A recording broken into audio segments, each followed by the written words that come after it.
everybody. My name's Dylan. And I'm Mo. And we recently relocated to Rio Communities, New Mexico to take on a project where we're flipping a motorhome community into a tiny house village. We're going to be documenting all the steps along the way and posting frequently so you can follow along. My biggest attraction as an outsider for this project is having all of the zoning and permitting already in place. And with that, a huge feat with tiny houses and building a tiny home village, having the zoning and permitting is huge, which is why you typically see a lot of RV parks and mobile home communities being turned into a tiny home village. What a lot of people don't know is that you need to go through the city to have a lot of utilities turned on, such as septic, electric, and water, and in a lot of these unique places that a lot of people would love to put a tiny home, there are city limits and sometimes limited resources. When we were looking into buying a tiny house and putting it on some land in Denver, we kept running into a lot of difficulties of figuring out where we could actually put it, and the closest lot that we were able to find within a reasonable price in the Denver area was a little bit further than 2 hours out. So one of the biggest key points for us with having this beautiful property at River's Edge is being really close to an airport.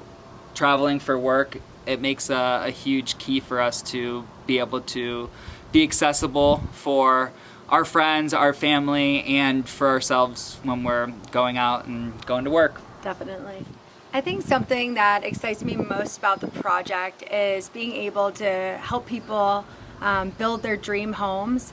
We're really excited to be working with different contractors and designers to be able to all creatively come up with a plan for everybody's individual needs for their tiny house. I'm also looking forward to leaving our mark with a sense of community where you can walk outside and be friends with all of your neighbors and enjoy their company. So it is currently day 9 here in Rio Communities, New Mexico. And I would say our biggest challenge so far has been really getting a grasp of all of the zoning and finding the electrical and plumbing lines that are all over the property. It's something you need to know to move forward with the community, and we're basically starting from the ground up. We haven't really done all that much with any of that prior to moving here, but it's been exciting. We're staying open-minded and taking the time to learn things so that we can teach others and make sure everything's running smoothly.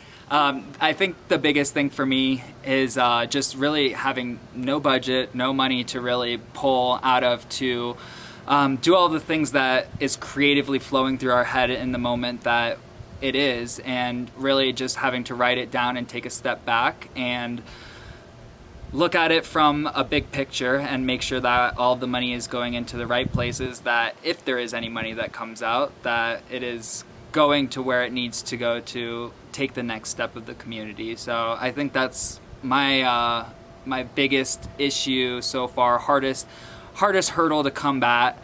But hopefully as we continue to grow, the money tree grows as well, and we have something to pick from.